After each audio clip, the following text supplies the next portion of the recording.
Honey, it's not my child, it's his. The pregnancy test sat on the bathroom counter like a loaded tool, two pink lines staring back at Daniel Hayes with cruel mockery. After 3 years of failed IVF treatments, countless injections, and $27,000 down the drain, his wife Claire was finally pregnant. He should have been jumping up and down, calling everyone he knew, opening champagne.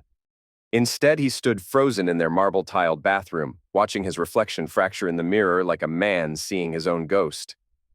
"Danny, did you see it?" Claire's voice drifted from the bedroom, honeyed with excitement. "The test is positive." He picked up the plastic stick with trembling fingers.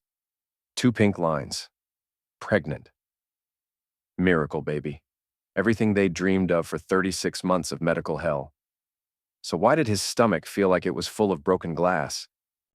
"Yeah," he called back, his voice cracking slightly. "I see it." The bathroom door creaked open and Claire appeared, her auburn hair catching the morning light streaming through their bedroom window. At 32, she still looked like the college sophomore he'd fallen in love with 14 years ago, all bright green eyes and infectious smile. She wrapped her arms around his waist from behind, pressing her face against his shoulder blade. "We did it, baby," she whispered. "We finally did it." Daniel stared at their reflection in the bathroom mirror. Happy couple, loving wife, devoted husband, the picture of suburban perfection. But something had been gnawing at him for weeks now, a persistent itch in the back of his brain that he couldn't quite scratch. Claire had been distant lately, avoiding physical closeness, spending long hours at the fertility clinic for routine monitoring appointments that seemed to multiply like cancer cells. "How are you feeling?" he asked, turning in her arms to study her face. "Any morning sickness yet?" "A little queasy, but doctor." "Falk says that's completely normal." Her eyes lit up when she mentioned their fertility specialist, a brightness that made Daniel's chest tighten. "He wants to see us next week for the first ultrasound." Dr. Adrian Falk. 43 years old, silver-haired, with the kind of confident bedside manner that made nervous couples hang on his every word. Daniel had trusted him completely when they'd started the IVF process, grateful to find someone so experienced and well-regarded. Falk's clinic had a 93% success rate, the highest in the state. He was expensive, but worth every penny if it meant finally having the family they dreamed of. So why couldn't Daniel shake the image of Falk's hand lingering on Claire's shoulder last week during their consultation? Why did his wife's face flush pink every time the doctor's name came up? Why had she started wearing perfume to medical appointments? "Danny?" Claire was studying his face with concern. "You look pale. Are you okay?" "Just tired," he lied, forcing a smile. "This is incredible news, sweetheart. I can't believe we're finally going to be parents." She kissed him softly, her lips tasting like the mint toothpaste she'd used moments before. "I love you so much. You're going to be an amazing father." The words should have filled him with joy. Instead, they felt like tiny needles pricking his skin. Daniel pulled away gently, claiming he needed to shower before work, and stood under the scalding water trying to wash away the paranoia that clung to him like smoke. He was being ridiculous. Claire loved him. They'd been together since college, married for 9 years, weathered every storm life had thrown at them. The fertility struggles had been hard on both of them, but couples therapy had helped them stay connected through the worst of it. Dr. Peterson had warned them that the stress of IVF could create trust issues and irrational thoughts. This was probably just his anxiety manifesting in ugly ways. But as Daniel dried off and got dressed for another day at his accounting firm, he couldn't stop thinking about the timeline. Claire had been pulling away from him physically for almost 4 months now. Every time he'd tried to initiate closeness, she'd had an excuse. Too tired from the hormone injections, too stressed about the next appointment, too worried about affecting the treatment. He'd been understanding, patient, supportive. The perfect husband. The last time they'd been intimate was January 15th.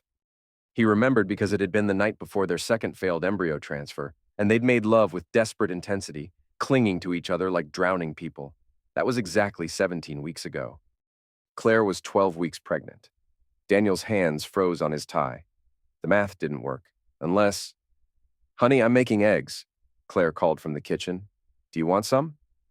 "No thanks," he managed, his voice sounding foreign to his own ears.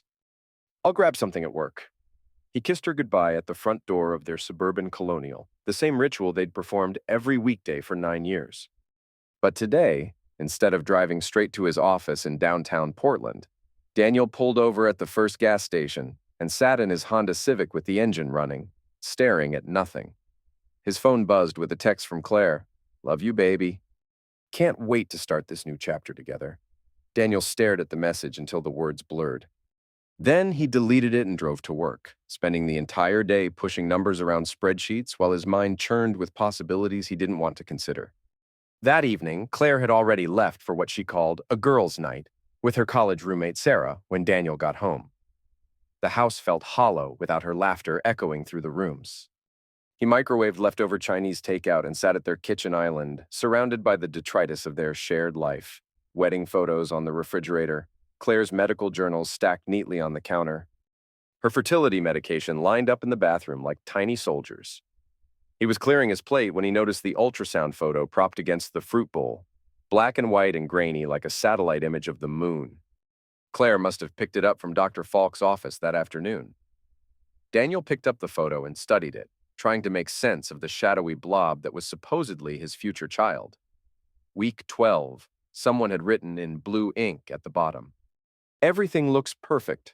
12 weeks. 12 weeks meant conception had happened in mid-February, 5 weeks after their last intimate night together. Daniel sat back down heavily, the ultrasound photo trembling in his hands. There had to be an explanation. Maybe the dating was off. Maybe he'd miscounted. Maybe his memory was faulty. But accountants were good with numbers, and Daniel Hayes was a very good accountant. His laptop was upstairs in his home office, a converted bedroom where he did freelance work in the evenings. Daniel climbed the stairs slowly, each step feeling like he was walking toward his own execution. He opened a new Excel spreadsheet and began entering dates. Their last night together, Claire's ovulation cycle, which he'd been tracking religiously for 3 years, the supposed conception date, the timeline of her strange behavior.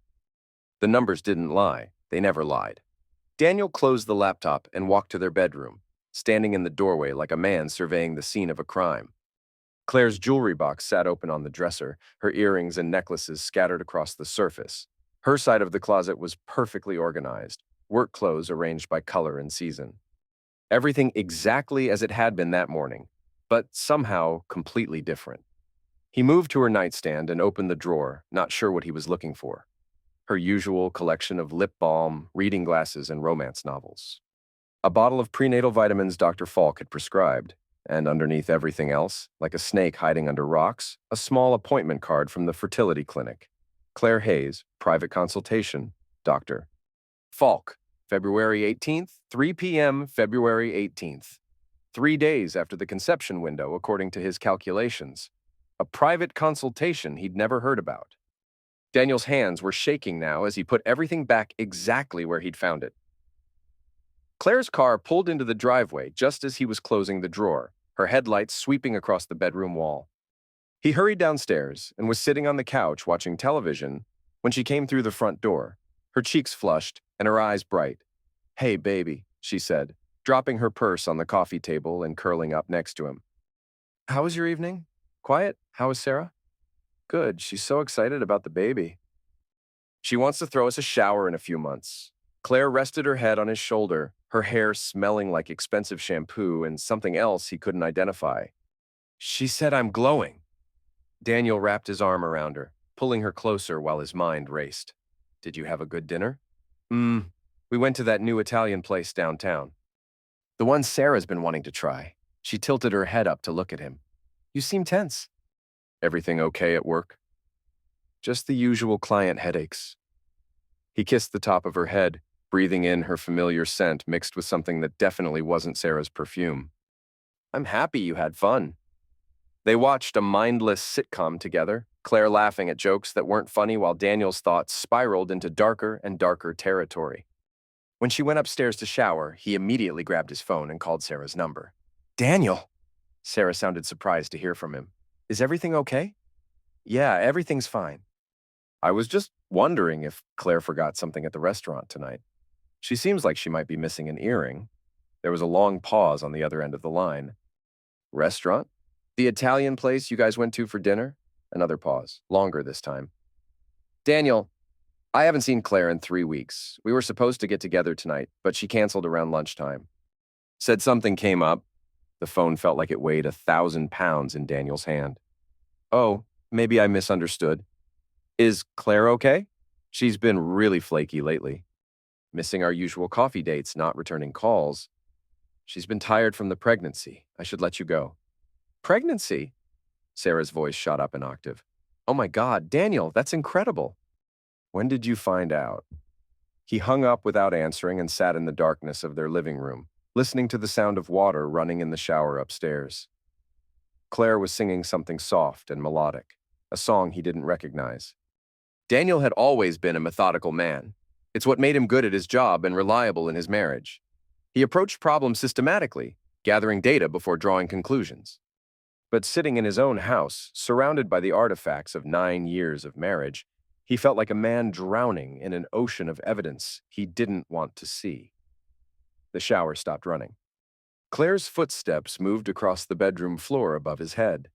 In a few minutes, she would come downstairs in her fuzzy robe, maybe make them both herbal tea, curl up next to him on the couch and talk about baby names and nursery colors.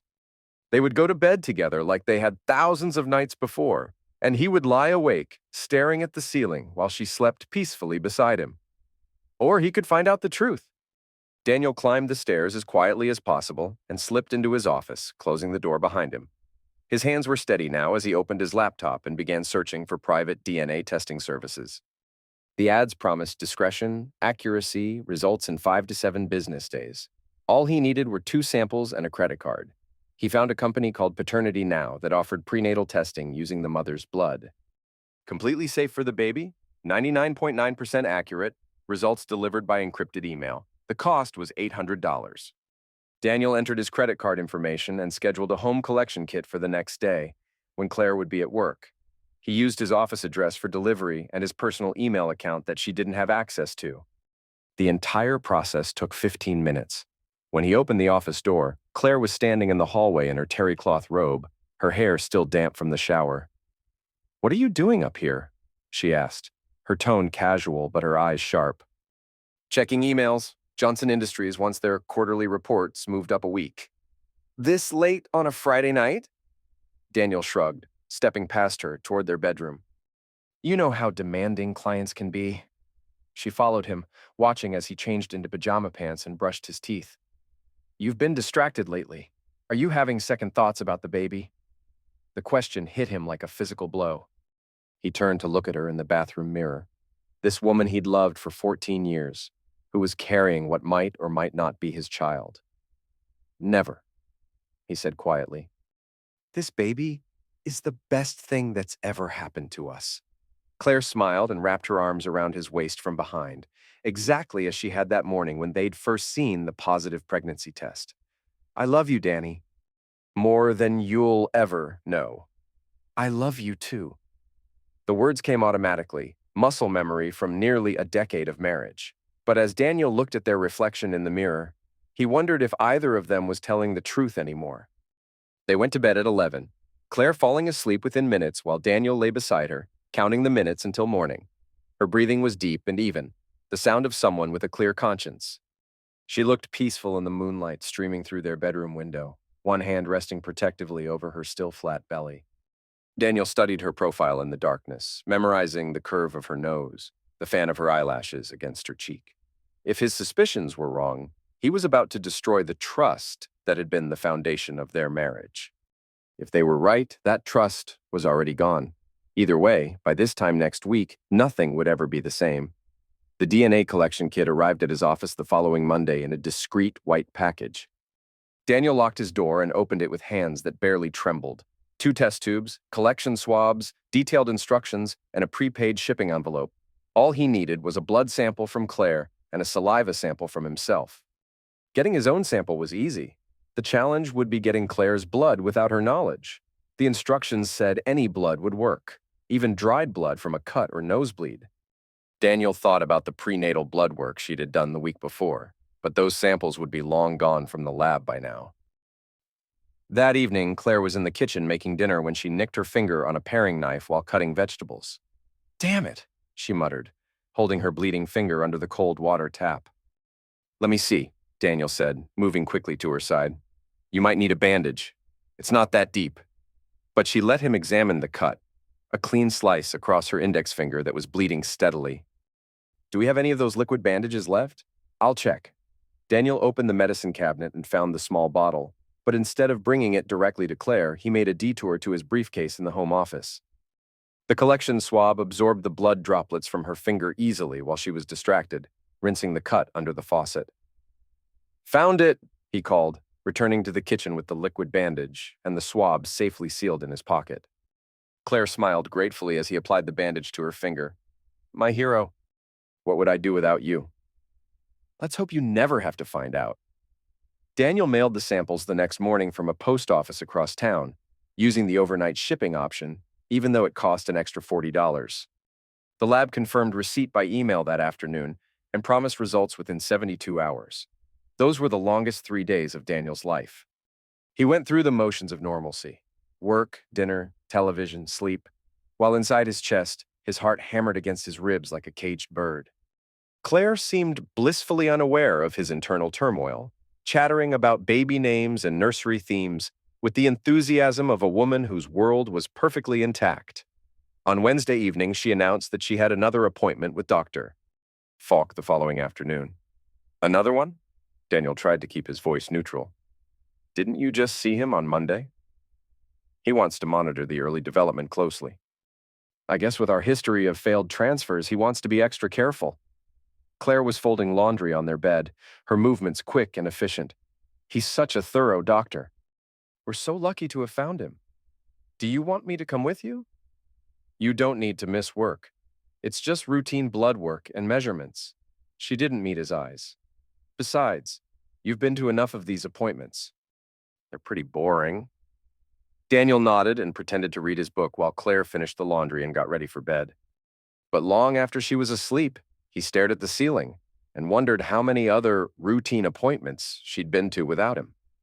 Thursday morning crawled by like a funeral procession. Daniel checked his email every 10 minutes, refreshing his inbox until his assistant finally asked if he was expecting something urgent. At 2:47 p.m., while Claire was presumably sitting in Dr. Falk's office having routine blood work done, the email Daniel had been dreading finally arrived. Subject: Paternity Now Results, Confidential. His hands were shaking so badly he could barely click the link to the secure portal. Username and password, two-factor authentication, digital signature confirming he was authorized to receive the results. Layer after layer of security, protecting information that was about to detonate his life like a bomb. The report loaded slowly, line by line of genetic markers and probability calculations that Daniel's accounting mind processed automatically. Numbers and percentages and scientific terminology that all led to one impossible, devastating conclusion: probability of paternity, 0.00%. The tested man is excluded as the biological father of the tested child. But there was more. A second section of the report that made Daniel's vision blur around the edges. Genetic match found in database. Seed donor #4847 previous matches, 2 cases on file. Donor identity, confidential, medical professional. Daniel stared at the screen until the words stopped making sense. Not his child, donor seed. 2 other cases. Medical professional. His phone rang, making him jump so violently he knocked over his coffee mug. The caller ID showed a number he didn't recognize. "Mr. Hayes, this is Dr. Jennifer Walsh from Paternity Now. I wanted to personally follow up on your results. I just received them. I'm sorry, Mr. Hayes. I know this isn't the news you were hoping for." Dr. Walsh's voice was professionally compassionate. "However, there are some additional findings that you might find concerning." Daniel's throat felt like it was closing. "What kind of findings?" "The genetic profile of the biological father is in our database from previous paternity cases. Donor number 4847. What's unusual is that this particular donor appears to be a medical professional who may have been using his own genetic material without proper consent documentation. How do you know that? The previous cases both involved fertility patients who believed they were receiving anonymous donor seed. When paternity questions arose, the biological father was identified as their treating physician. This is the third case we've seen with the same genetic markers. Daniel felt like he was falling through the floor of his office. Their treating physician? I can't provide specifics due to confidentiality, but I strongly recommend you consult with a lawyer who specializes in medical malpractice. This appears to be a pattern of behavior that could constitute serious professional misconduct. The call ended with Dr. Walsh promising to send additional documentation for his legal team. Daniel sat in his office chair, staring at his reflection in the dark computer screen, watching his entire life reorganize itself around this new reality. Claire was having an affair with Dr. Falk. Dr. Falk had been using his own seed during their IVF treatments. Claire was pregnant with Dr. Falk's child, and she thought Daniel was too stupid to figure it out. The rage that filled him then was unlike anything he'd ever experienced. It started as a cold knot in his stomach and spread through his entire body like poison, making his hands shake and his vision go white around the edges. For a moment, he understood why people committed crimes of passion, why betrayal could drive someone to do terrible things.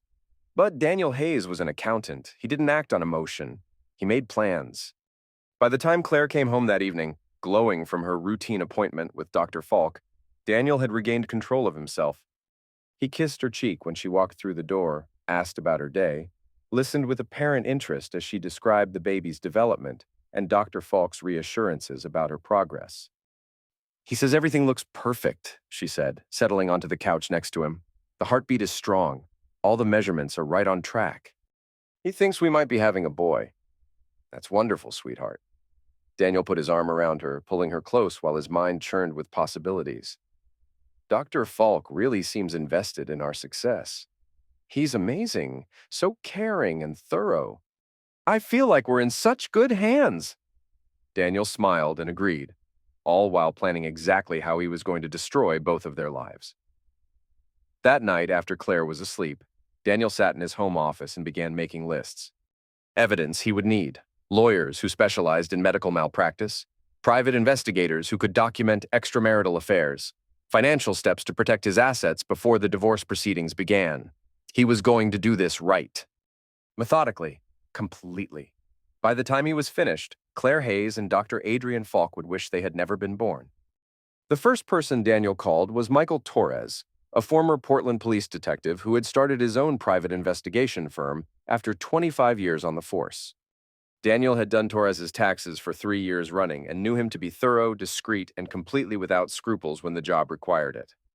They met at a coffee shop in Beaverton on Friday morning, Torres looking every inch the ex-cop with his gray crew cut and suspicious eyes. Cheating wife? Torres asked after Daniel explained the situation in broad strokes.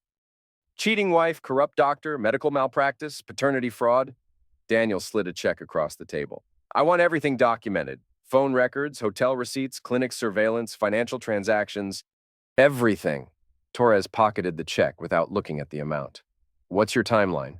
I want to have a complete file before I make any moves. How long do you need? For this kind of job? 3 weeks, maybe 4. Depends how careful they've been. They haven't been careful at all, Daniel said grimly. They think I'm an idiot. Torres smiled for the first time since they'd sat down. I love clients who've been underestimated. Makes my job easier. Daniel spent the weekend pretending everything was normal while Torres began his investigation. Claire was in a particularly good mood, talking excitedly about converting their spare bedroom into a nursery and researching the best preschools in their neighborhood. She'd even started a Pinterest board for baby room decorations, showing Daniel pictures of cribs and changing tables with the enthusiasm of a woman whose conscience was completely clear. What do you think about this color scheme? She asked Sunday morning, showing him her phone screen. Soft yellows and greens so it works for either gender. Daniel studied the images of peaceful nursery rooms while his mind burned with fury. It's perfect, sweetheart. You have great taste. I was thinking we could start shopping for furniture this weekend. Get a head start before I get too tired to be walking around stores all day. Whatever makes you happy. Claire kissed him softly, her lips warm and familiar. I love you so much, Danny. I know the past few years have been hard, but I feel like we're finally going to get our happy ending. I hope so, Daniel said, and meant it in ways she would never understand. Torres called Tuesday afternoon with his first update. Your wife and the doctor are not being subtle, he said without preamble. Hotel records show them checked in together at the Marriott downtown every Tuesday and Thursday for the past 6 months. Always the same room, always charged to his credit card. 6 months? Gets worse. I pulled his clinic's appointment system. Your wife has had private consultations with him every week since October, but only about half of those are reflected in your insurance claims. The others were off the books. Daniel closed his office door and lowered his voice. What about other patients? Still working on that, but I found 2 women who filed complaints with the state medical board in the past year, both alleging inappropriate conduct during fertility treatments.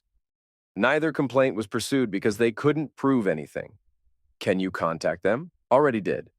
They're willing to talk if it means stopping this guy from doing it to other women. One of them might be willing to testify if it comes to that. Daniel felt a grim satisfaction settle in his chest. Keep digging. I want everything.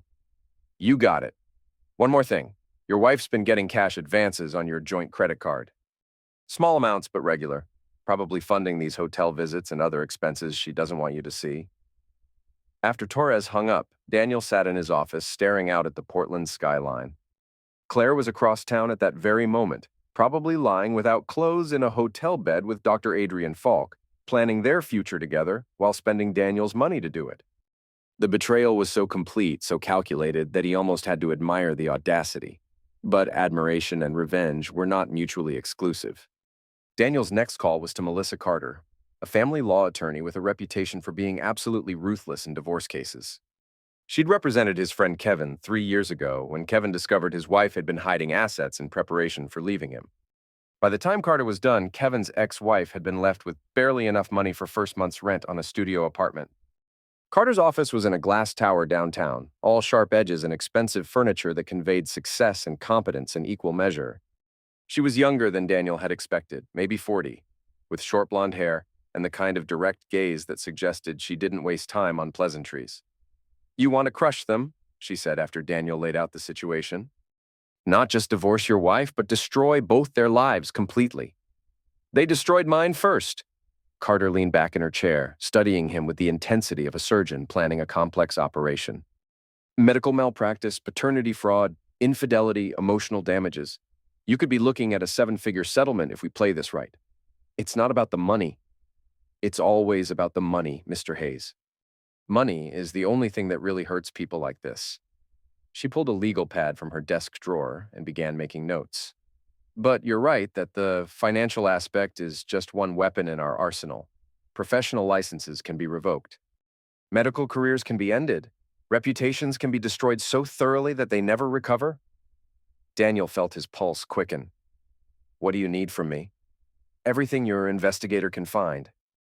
Phone records, financial documents, medical records, witness statements. But most importantly, I need you to be patient. We get one shot at this, and if we move too early or make any mistakes, they'll have time to cover their tracks. How long are we talking? 2 months minimum, maybe 3. I know it's hard to wait when you want to confront them immediately, but trust me on this.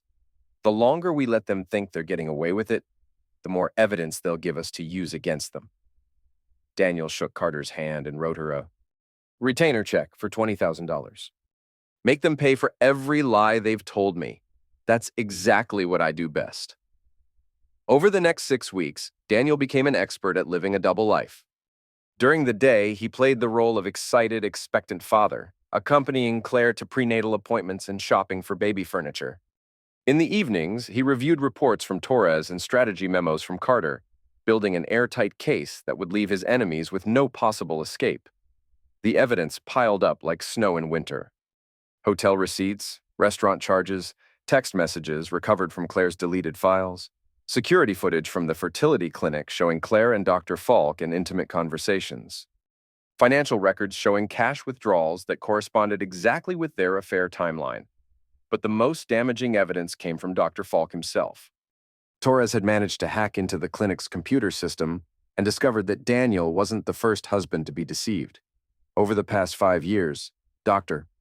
Falk had fathered at least 7 children with his patients, always during IVF treatments where the husbands believed they were using their own seed. He kept detailed records of his conquests in encrypted files that Torres's computer expert had cracked like an egg. This guy's a serial hunter, Torres explained during one of their weekly meetings. He targets couples who've been struggling with infertility, offers them hope, then seduces the wives while supposedly helping them get pregnant. It's the perfect crime because the husbands are so grateful when their wives finally conceive that they never question the timing. Daniel studied the photographs Torres had spread across the table. Dr. Falk entering hotels with various women. The same women leaving his clinic after private consultations. Credit card statements showing expensive gifts and romantic dinners. How has he gotten away with this for so long? Because most of the husbands never figure it out. And the ones who do get suspicious usually don't want to know the truth. It's easier to live with doubt than to blow up your family over a paternity test. But some of them must have found out. Two did. Both signed non-disclosure agreements and accepted financial settlements to keep quiet. Your wife wasn't Falk's first rodeo, and she won't be his last unless we stop him. Daniel felt the familiar rage building in his chest. But now it was cold and controlled, focused like a laser beam. We're going to stop him. We're going to stop both of them. By early June, Daniel had everything he needed. Phone records proving the affair, financial documents showing how they'd used his money to fund their relationship, medical records demonstrating that Dr. Falk had deliberately used his own seed instead of Daniel's during the IVF procedure, witness statements from other sufferers, video evidence of their hotel meetings. Most importantly, Carter had filed all the preliminary legal paperwork without Claire or Falk's knowledge. Divorce papers, medical malpractice suits, criminal complaints with the state medical board, civil suits for emotional damages. Everything was ready to be served simultaneously, a coordinated attack that would hit them from multiple directions at once. The only question remaining was how to deliver the killing blow. Daniel had initially planned to confront them privately, but Carter convinced him that a public humiliation would be more effective. These people have been living double lives for months, she argued. They've been lying to you, to Falk's wife, to their friends and colleagues. The most devastating thing we can do is expose those lies in front of everyone who matters to them. What did you have in mind? Carter smiled like a shark scenting blood. How do you feel about throwing a dinner party? The plan was elegant in its simplicity. Daniel would invite Claire, Dr. Falk, and his wife to an intimate dinner at Kennard, one of Portland's most exclusive restaurants. He would reserve the private dining room and invite a few other couples, their closest friends, people who had supported them through the fertility struggles, who had celebrated when Claire finally got pregnant. During dessert, Daniel would stand up to give a toast, celebrating their miracle pregnancy. And then he would tell everyone exactly how that miracle had been achieved. The key is to make sure everyone who matters is in that room, Carter explained. Friends, colleagues, people whose opinions they care about. Once the story gets out in their social circle, there's no putting it back. What about legal evidence? Will anything I say affect our court cases? Not if we do it right. You'll be sharing information that's already part of the public record through our legal filings. And the recording Torres will make will actually help us in court by showing their reactions when confronted with the evidence. Daniel sent out the invitations 3 weeks in advance, framing it as a celebration of their pregnancy and their gratitude to Dr. Falk for his exceptional care. Claire was delighted by the gesture, calling it the sweetest thing he'd ever done for her. Even Dr. Falk agreed to attend, probably assuming it was just another opportunity to bask in the gratitude of a satisfied patient. The dinner was set for Saturday, June 21st, exactly 6 months after Daniel had first started suspecting his wife's infidelity. The symmetry appealed to his accountant's mind. As the date approached, Daniel found himself sleeping better than he had in months. The waiting was almost over. Soon, everyone would know the truth. 3 days before the dinner, Claire bounded into the kitchen where Daniel was making coffee, waving a sonogram picture like a victory flag. "Look at this!" she exclaimed. "Dr. Falk says the baby is developing perfectly. You can actually see the little hands and feet now." Daniel studied the grainy black and white image, this photograph of another man's child growing inside his wife's body. "It's incredible," he said softly. "Dr. Falk must be very proud of his work." "He is. He said this is exactly the kind of outcome that makes his job worthwhile, helping couples achieve their dreams of parenthood." Claire pressed the sonogram against her chest like a treasured possession. "I'm so grateful we found him." "So am I," Daniel said, and meant every word. Saturday evening arrived with the kind of perfect June weather that made Portland famous. Daniel dressed carefully in his best suit, adjusting his tie in the bedroom mirror while Claire put the finishing touches on her makeup at her vanity table. "You look handsome," she said, meeting his eyes in the mirror. "I love seeing you in that suit." She was wearing a flowing blue dress that accommodated her growing belly, her hair styled in loose curls that framed her face. She looked beautiful and happy, and completely unprepared for what was about to happen to her life. "You look beautiful too," Daniel said, and realized it might be the last completely honest thing he ever said to her. They arrived at Kennard 15 minutes early and were shown to the private dining room Daniel had reserved. The space was intimate and elegant, with exposed brick walls and soft lighting that made everything look warm and romantic. A long table for 12 was set with crisp white linens and fresh flowers. "This is gorgeous, Danny," Claire said, squeezing his hand. "You really went all out." "Only the best for my family," he replied, the words tasting like ash in his mouth. Their guests began arriving promptly at 7. Tom and Jennifer Wells, their neighbors who had been trying to conceive for 2 years. Sarah Patterson, Claire's college roommate, who had finally been told the truth about the girls' nights that never happened. Mark and Lisa Chen, Daniel's colleagues from the accounting firm who had listened to him complain about the fertility struggles for months. Dr. Adrian Falk arrived at 7:15 with his wife Diana, a petite brunette who looked like she belonged in a country club catalog. Falk was exactly as Daniel remembered him, silver-haired, confident, with the kind of expensive smile that suggested success and trustworthiness. He shook Daniel's hand warmly and congratulated him again on the pregnancy. "You two are going to be wonderful parents," Falk said, his arm sliding casually around Claire's shoulders. "This little one is lucky to have such devoted people in his life." Diana Falk smiled politely and made appropriate small talk about nursery decorations and baby names, apparently unaware that her husband had been screwing multiple patients for years. Daniel wondered if she was genuinely oblivious or simply very good at pretending. The last guests to arrive were Kevin and Amanda Roberts, the couple whose own fertility struggles had ended in divorce 3 years earlier. Kevin had specifically asked Daniel to invite them, saying they needed to see that happy endings were possible. Once everyone was seated, Daniel raised his glass of sparkling cider and offered the first toast of the evening. "Thank you all for being here tonight to celebrate with Claire and me. As most of you know, the past few years have been challenging for us, but we never gave up hope. And thanks to the exceptional care we received from Dr. Falk, our dreams are finally coming true." Everyone applauded politely and sipped their drinks. Dr. Falk inclined his head modestly, the picture of professional humility. Dinner proceeded exactly as Daniel had planned.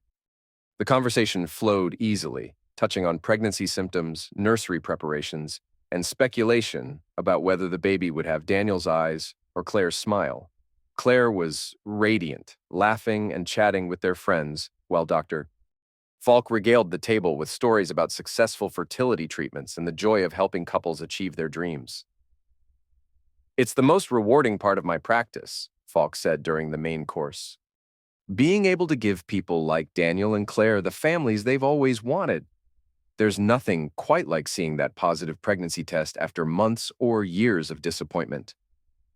"You must get very close to your patients," Sarah observed. "It's such an intimate process."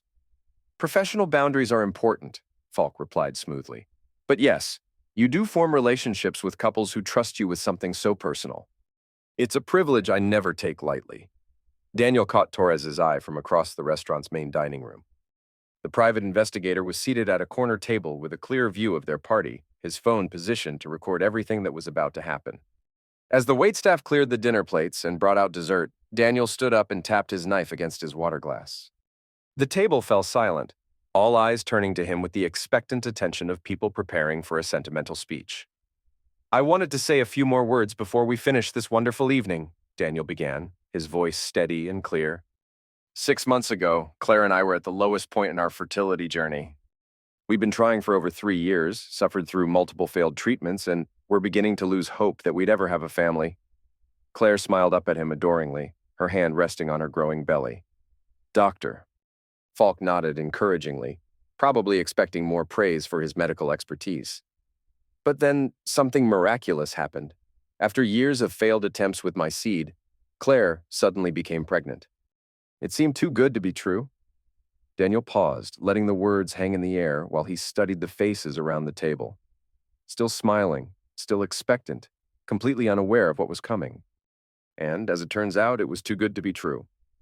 He reached into his jacket pocket and pulled out a manila envelope, setting it on the table in front of him like evidence in a trial. 3 weeks ago, I received some very interesting information about my wife's pregnancy. DNA test results, to be specific. Results that confirmed what I started to suspect, that I am not the biological father of the child Claire is carrying. The silence that followed was absolute. No one moved, no one spoke, no one even seemed to breathe. Claire's face had gone completely white, her hand frozen halfway to her water glass. But the DNA test revealed something even more interesting, Daniel continued, his voice never wavering. The biological father is someone we all know very well. Someone sitting at this table right now. Dr. Falk started to stand up, his face flushed red, but Daniel held up his hand. Please, Dr. Falk, let me finish. The doctor sank back into his chair while his wife stared at him with growing horror. You see, Dr. Falk has been using his own seed during IVF procedures instead of his patient's husband's seed. Not just with us, but with multiple couples over the past 5 years. At least 7 children that we know of, all fathered by the doctor who was supposed to be helping infertile couples achieve their dreams. Diana Falk gasped audibly, her hand flying to her mouth. Around the table, their friends sat frozen in shock, unable to process what they were hearing. But that's not even the worst part, Daniel said, opening the manila envelope and pulling out a stack of photographs. The worst part is that Claire has been having an affair with Dr. Falk for the past 6 months. Hotel receipts, restaurant charges, private appointments that weren't billed to our insurance. They've been planning this pregnancy together while lying to my face about everything. He began placing the photographs on the table one by one.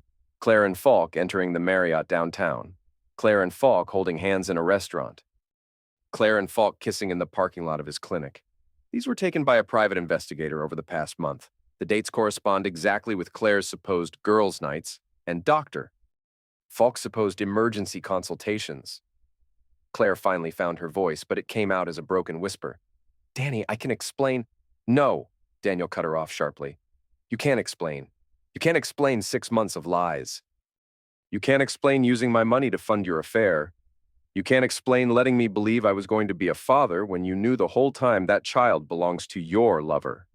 Doctor. Falk was on his feet now, his face purple with rage and embarrassment. This is insane. You can't prove any of these allegations. Actually, I can. Daniel pulled out another set of documents. Medical records showing that you deliberately used your own genetic material instead of mine during our IVF procedures. Phone records showing hundreds of calls and texts between you and my wife. Financial records showing that you've been paying for hotel rooms and expensive dinners while she's been telling me she was having coffee with girlfriends. He turned to face Diana Falk, who was crying silently into her napkin. Mrs. Falk, I'm sorry you had to find out this way, but your husband has been doing this for years. There are at least 6 other women who have given birth to his children without their husband's knowledge. You son of a witch, Falk snarled, lunging across the table toward Daniel. I'll sue you for defamation. With what evidence? Daniel stepped back calmly. Everything I've said is documented fact. In fact, you'll be receiving legal papers on Monday morning. Medical malpractice, paternity fraud, violation of professional ethics. The state medical board is also opening an investigation into your practice. Kevin Roberts was the first of their friends to find his voice. Jesus Christ, Daniel. Are you serious? All of this is real? Dead serious. Claire's been sleeping with our fertility doctor and carrying his child while pretending it was mine. They thought I was too stupid to figure it out. Claire was sobbing now, her carefully applied makeup running down her cheeks in black streams. Please, Danny, can we talk about this privately? Don't do this in front of everyone. Like you talked to me privately before you started screwing our doctor? Daniel's voice was ice cold. Like you gave me the courtesy of honesty before you decided to blow up our marriage? Sarah Patterson stood up abruptly, her chair scraping against the floor. I need some air. This is insane. One by one, their friends began excusing themselves from the table, gathering their belongings and heading for the door with mumbled apologies and shocked expressions. Within 10 minutes, only Daniel, Claire, Doctor, Falk and his wife remained in the private dining room. Diana Falk was staring at her husband with pure hatred. "How many?" she asked quietly. "How many women have you done this to?" "Diana, honey, it's not what you think." "How many children do you have that I don't know about?" Falk's mouth opened and closed, like a fish gasping for air. "I never meant for any of this to happen." "7," Daniel answered for him. 7 children with 6 different women, all patients who trusted him to help them get pregnant with their husband's seed. Diana stood up slowly, her face calm in the way that meant someone was about to do something completely insane. She picked up her water glass and threw the contents directly into her husband's face. 23 years of marriage, she said quietly. 23 years and you've been doing this behind my back. Diana, wait! But she was already walking away, her heels clicking against the hardwood floor with the finality of a coffin nail. "Doctor." Falk turned to Daniel, water still dripping from his hair and face. "You have no idea what you've just done. I'll destroy you in court. You'll do nothing," Daniel interrupted. "Because on Monday morning, every major news outlet in Portland is going to run a story about the fertility doctor who used his own seed to impregnate his patients. Your medical license will be suspended pending investigation. Your practice will be shut down. Your colleagues will cross the street to avoid you. You can't prove I did anything intentionally. I have your own computer files, Dr. Falk. Detailed records of every woman you've impregnated, including photos and personal notes about their sexual preferences. My investigator cracked your encryption like it was a high school homework assignment." The color drained from Falk's face as he realized his carefully constructed defense was crumbling. "Those files are private medical records. Those files are evidence of systematic sexual attack and professional misconduct. Enjoy explaining them to the medical board?" Falk looked around the empty dining room like a trapped animal, then back at Daniel with desperate eyes. "What do you want? Money? I can pay you." "I want you to suffer," Daniel said simply. "I want you to lose everything the same way you helped my wife destroy my life." Dr. Falk turned and stumbled toward the door, his expensive suit rumpled and his perfect hair disheveled. He looked like a broken man, which was exactly what Daniel had intended. That left only Claire, still sitting at the table with tears streaming down her face and her hands pressed protectively over her belly. "Danny, please," she whispered. "Let me explain. It wasn't supposed to happen this way." "How was it supposed to happen?" Daniel sat down across from her, his voice conversational now that they were alone. "Were you planning to tell me eventually that the child wasn't mine? Or were you going to let me raise another man's baby for the rest of my life? I never meant to hurt you. You've been hurting me for 6 months, Claire. Every time you lied about where you were going. Every time you let me believe we were building a family together. Every time you came home from screwing him and kissed me like nothing had happened." Claire flinched like he'd hit her. "I love you, Danny. I've always loved you." "No, you don't. If you loved me, you wouldn't have done this. If you loved me, you would have divorced me before you started sleeping with someone else. It just happened. I didn't plan for any of this." "Bees?" Daniel leaned forward, his eyes hard. "You made a choice every single day for 6 months. You chose to lie to me. You chose to spend my money on hotel rooms with your boyfriend. You chose to let me think I was going to be a father when you knew that baby belongs to him." Claire was crying so hard now that she could barely speak. "What happens now?" "Where do I go? That's not my problem anymore." Daniel stood up and straightened his tie. "You'll be served with divorce papers on Monday morning. I'm keeping the house, the cars, and most of our savings. You can have whatever's left after my lawyers are done with you." "What about the baby? What about it? It's not mine." Claire looked up at him with desperate eyes. "You can't just abandon a child." "I'm not abandoning anything. I'm walking away from a lie." Daniel picked up his jacket from the back of his chair. "You and Dr. Falk created this situation. You can figure out how to deal with the consequences." He left her sitting alone in the private dining room, sobbing into her hands while the restaurant staff cleaned up around her. Daniel walked through the main dining area with his head high, ignoring the curious stares of other patrons who had probably heard raised voices from behind the closed doors. Torres was waiting for him in the parking lot, his phone still recording. "Holy crap," the investigator said, shaking his head. "That was better than anything I've seen on television." Did you see Falk's face when you mentioned the computer files? Did you get everything? Every word. This recording is going to be very useful in court. Torres pocketed his phone and clapped Daniel on the shoulder. How do you feel? Daniel considered the question as he looked back at the restaurant where his wife was probably still crying over the wreckage of her carefully constructed lies. How did he feel? Free, he said finally. For the first time in 6 months, I feel completely free. Monday morning arrived with the kind of gray Portland drizzle that matched Daniel's mood perfectly. He dressed for work as usual, but instead of going to his office, he drove to Melissa Carter's law firm to watch the coordinated attack on his enemies begin. The divorce papers were served at 7 a.m., Carter reported, consulting her notes. Your wife tried to call you 14 times before 9 o'clock. I turned my phone off. Smart. Dr. Falk was served at his clinic 30 minutes later. The medical board complaint was filed simultaneously, and the malpractice lawsuit will be entered into public record this afternoon. Daniel poured himself coffee from the machine in Carter's office and sat down to watch his carefully planned revenge unfold.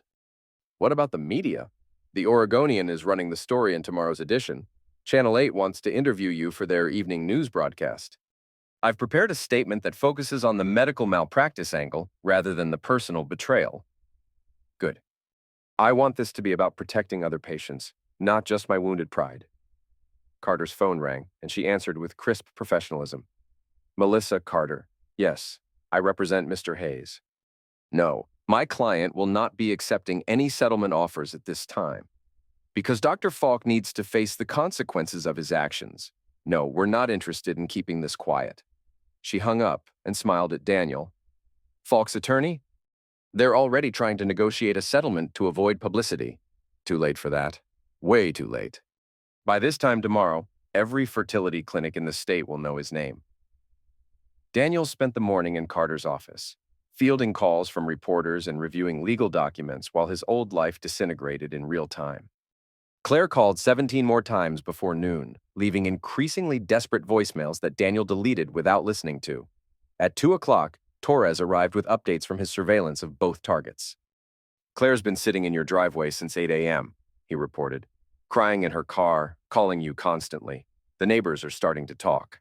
Let them talk. What about Falk? He never showed up at his clinic this morning. Patients were told their appointments were canceled due to a medical emergency. His staff is confused as hell. Carter looked up from her computer screen. The medical board just issued a statement. They're opening a formal investigation and suspending his license pending the outcome. Daniel felt a deep satisfaction settle in his chest. In less than 12 hours, he had managed to destroy both their professional and personal lives. It was more effective than he had dared to hope. There's more, Torres continued. 3 of Falk's former patients called my office this morning after seeing the news reports. They want to join the lawsuit. How many more sufferers are there? We're about to find out. Once this story goes fully public, I expect we'll hear from dozens of women who suspected something but never had proof. At 5 o'clock, Daniel finally drove home to face Claire.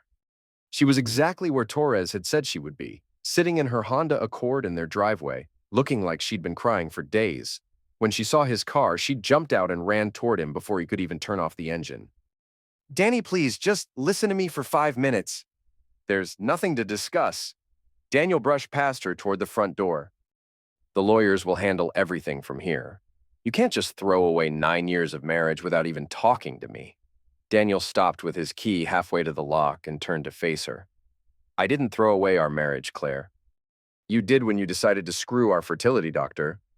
I made a mistake. You made hundreds of mistakes. Every day for 6 months, you made the choice to lie to me. Claire grabbed his arm, her fingers digging into his sleeve with desperate strength. I was confused and scared, and I didn't know how to handle the feelings I was having. The feelings you were having for another man while you were married to me? It wasn't supposed to mean anything. It was just, I don't know, the stress of the treatments, and Adrian was so understanding and supportive. Adrian? Daniel stared at her in disbelief. You're on a first-name basis with the man who's been using you to betray your husband? Claire's face crumpled. Please don't do this. Please don't destroy our family over one mistake. One mistake that lasted 6 months and resulted in you carrying his child. Daniel pulled his arm free and unlocked the front door. "We don't have a family, Claire." "We never did. You made sure of that." He walked into the house that had been their home for 5 years, leaving her standing in the driveway in the rain. Through the front window, he watched her cry for another 20 minutes before she finally got back in her car and drove away. Daniel poured himself a glass of wine and sat in his living room, surrounded by the artifacts of their failed marriage. Wedding photos on the mantle, Claire's books on the coffee table, the ultrasound picture of Falk's baby still taped to the refrigerator. He was going to have to redecorate. The next few weeks passed in a blur of legal proceedings, media interviews, and settlement negotiations. The story exploded across local news outlets and then went national when other sufferers started coming forward. By the end of July, 11 women had filed complaints against Dr. Falk, and the FBI had opened an investigation into his practice. Claire tried to contact Daniel repeatedly, but Carter advised him not to respond to any communication that didn't go through their legal teams. The divorce proceedings moved forward with ruthless efficiency, complicated only by the question of child support for a baby that wasn't biologically his. "Oregon law is clear," Carter explained during one of their strategy sessions. "If you're not the biological father and you didn't consent to the artificial insemination using donor seed, you have no financial responsibility for the child." "What about Claire? How will she support herself and the baby?" "That's her problem, doctor. Falk is the biological father, so he'll be responsible for child support once paternity is established. Of course, he might not have much income left after we're done suing him." Daniel felt a pang of something that might have been guilt, but he pushed it aside. Claire had made her choices. Now she could live with the consequences. The criminal trial began in September, just as Claire was entering her 3rd trimester.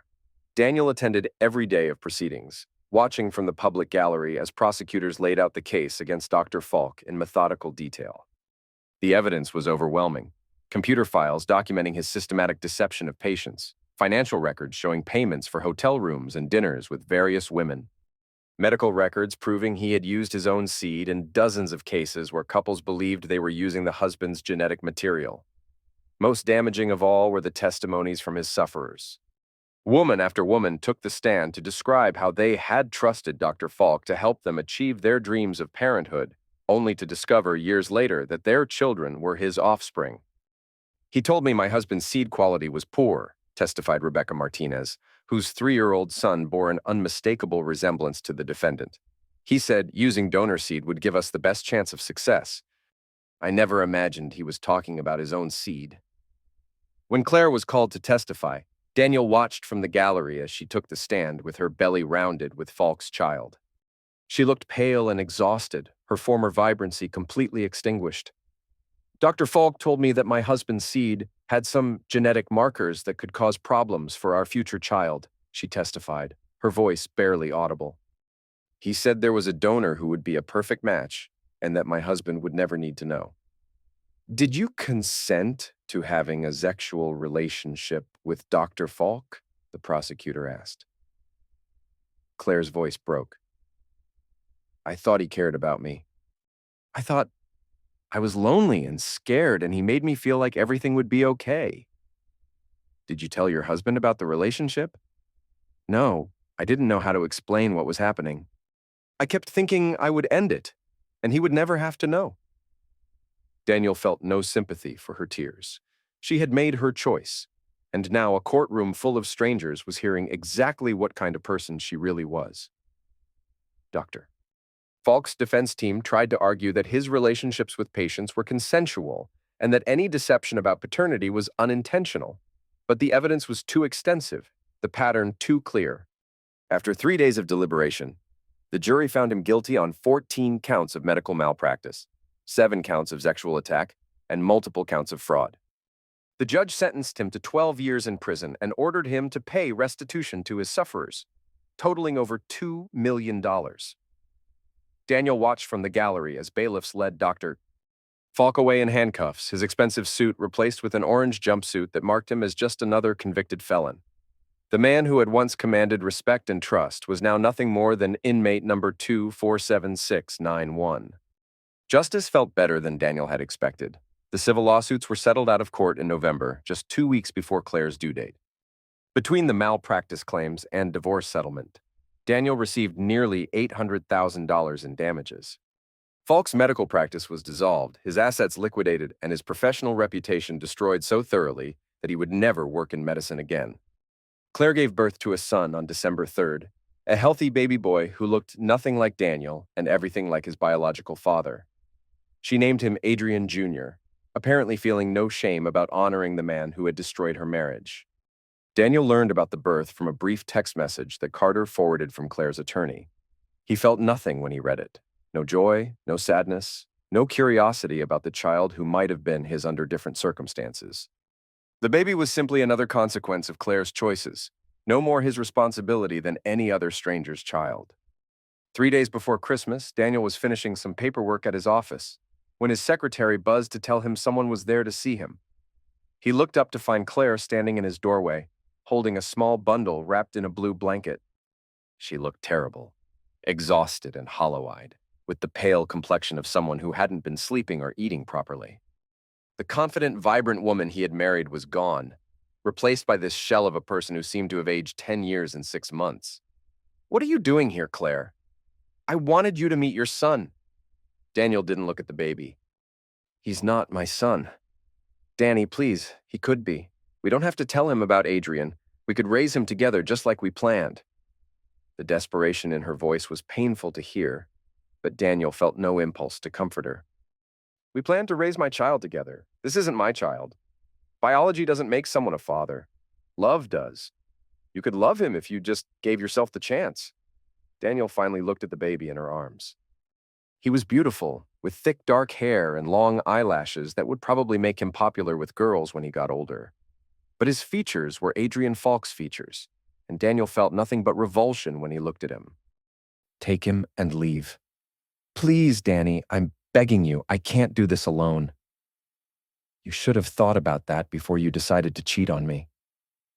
Claire started crying, clutching the baby tighter against her chest. "I lost everything. My marriage, my friends, my job. Adrian won't even take my calls from prison. I have nobody left." "Good," Daniel said coldly.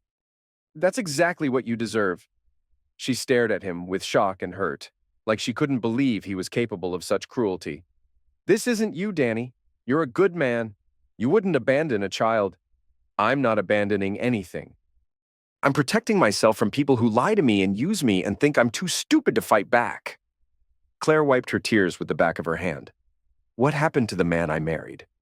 The man who used to hold me when I cried and tell me everything would be okay? Your boyfriend and his lawyer eliminated him in a hotel room 6 months ago." Daniel turned back to his computer and began typing, making it clear the conversation was over. After a few minutes, he heard Claire's footsteps retreating down the hallway, followed by the sound of the elevator doors closing. He never saw her or the baby again. 6 months later, Daniel sold the house where they had lived together and moved to a downtown condominium with floor-to-ceiling windows and no memories attached to the walls. He threw away the wedding photos, donated Claire's books to charity, and began the slow process of building a new life from the ashes of his old one. He heard occasional updates about Claire and the baby through mutual friends. She was working as a receptionist at a pediatric clinic, living in a small apartment across town, struggling to make ends meet on a single income. Adrian Jr. was healthy and hitting all his developmental milestones, apparently unaware that his biological father was serving time in federal prison. Daniel felt no curiosity about their lives and no guilt about his role in their circumstances. Claire had betrayed him in the most fundamental way possible, and he had simply returned the favor with interest. On a warm afternoon in late June, almost exactly 1 year after the dinner party that had exposed their affair, Daniel was having lunch at a sidewalk cafe in the Pearl District when he spotted a familiar figure pushing a stroller across the street. Claire looked older, thinner, with the tired expression of a single mother working too many hours for too little money. The baby in the stroller was bigger now, maybe 18 months old, with the same dark hair and handsome features that marked him as Adrian Falk's son. For a moment, Daniel thought Claire might see him. She glanced in his direction, and their eyes met across the busy street. Daniel raised his hand in a small wave, his expression neutral and polite, like he was greeting a casual acquaintance from his past. Claire's face crumpled with some emotion he couldn't identify from that distance. Grief, perhaps, or regret, or simply the weight of consequences she was still learning to carry. She looked away quickly and continued pushing the stroller down the sidewalk, disappearing into the crowd of tourists and shoppers that filled the weekend streets. Daniel finished his lunch and walked back to his condominium, where he spent the rest of the afternoon reading on his balcony and enjoying the view of the city he was learning to call home again. He felt no sadness about the encounter, no lingering attachment to the woman who had once been the center of his world. Claire Hayes was a stranger now, just another person whose poor choices had led them to an unhappy ending. He wished her no damage, but he also felt no responsibility for her welfare or happiness. That evening, as Daniel was preparing dinner in his modern kitchen, his phone rang. The caller ID showed Michael Torres's number. "What's up, Mike? Thought you'd want to know. Adrian Falk tried to hang himself in his cell last week." Daniel paused with a knife halfway through cutting an onion. "Is he dead?" "No, but close. They've got him on self-destruction watch now. Word is he's been getting threats from other inmates who don't take kindly to doctors who prey on vulnerable women. How long does he have left on his sentence? 10 years if he behaves himself. But honestly, I don't think he's going to make it that long. Prison doesn't agree with men like him." After Torres hung up, Daniel continued preparing his dinner while processing this news. He found that he felt no satisfaction at the thought of Adrian Falk's suffering, but no sympathy either. The man had made his choices just as surely as Claire had made hers. Justice, Daniel reflected, was often slow and sometimes cruel, but it was always inevitable. 2 years later, Daniel was promoted to senior partner at his accounting firm and began dating a nurse named Jennifer, who had never been married and had no interest in having children. She was intelligent, independent, and refreshingly honest about her expectations and boundaries. When Jennifer asked about his previous marriage, Daniel told her the truth in simple, factual terms. Wife had an affair with their fertility doctor. Divorce was messy but final. No children, no regrets. "Do you ever think about what might have happened if you'd tried to work things out?" Jennifer asked one evening as they were having dinner at his condo. Daniel considered the question while he refilled their wine glasses. "You can't work things out with someone who lies to you for 6 months and expects you to raise another man's child. Some betrayals are too fundamental to forgive. That's very black and white thinking. Some things are black and white: loyalty, honesty, respect. You either have them or you don't." Jennifer studied his face in the candlelight. "You're not a very forgiving person, are you?" "I forgive mistakes," Daniel said carefully. "I don't forgive deliberate deception." "And you don't see any gray area there?" "None at all." Jennifer nodded slowly, like she was filing this information away for future reference. "Good to know." They continued dating for another year before Jennifer accepted a position at a hospital in Seattle and moved away. Daniel wished her well and meant it, but he felt no urge to follow her or maintain a long-distance relationship. He was content with his solitude, his work, and the simple pleasure of living a life free from drama and betrayal. On a cold December morning, exactly 3 years after Adrian Jr. Batses's birth, Daniel's secretary forwarded him an email that had been sent to his work address. The sender was listed as C. Hayes. "Danny, I know you probably won't read this, but I wanted you to know that Adrian passed away last month. Self-destruction. I thought you should hear it from me rather than seeing it in the newspaper. He never got to meet his son. I don't know if that matters to you, but it matters to me. I hope you're happy wherever you are. I hope you found the peace that I took away from you." Claire Daniel read the message twice, then deleted it without responding. Adrian Falk was dead, Claire was raising his child alone, and Daniel was living exactly the life he had chosen for himself after discovering their betrayal. He felt no triumph at Falk's passing, no pity for Claire's situation, no curiosity about the child who shared half his DNA with a dead convict. They were all consequences of choices made by other people, and Daniel had learned long ago that consequences were not his responsibility to manage. That evening, he poured himself a glass of excellent whiskey and sat on his balcony watching the lights of Portland spread out below him like fallen stars. The city looked beautiful from his 32nd floor window, clean and bright and full of possibilities. Daniel Hayes had lost a wife, a marriage, and the dream of fatherhood. In return, he had gained his self-respect, his independence, and the quiet satisfaction of knowing that justice had been served completely and without mercy. It was, he reflected, a better trade than most people ever got the chance to make.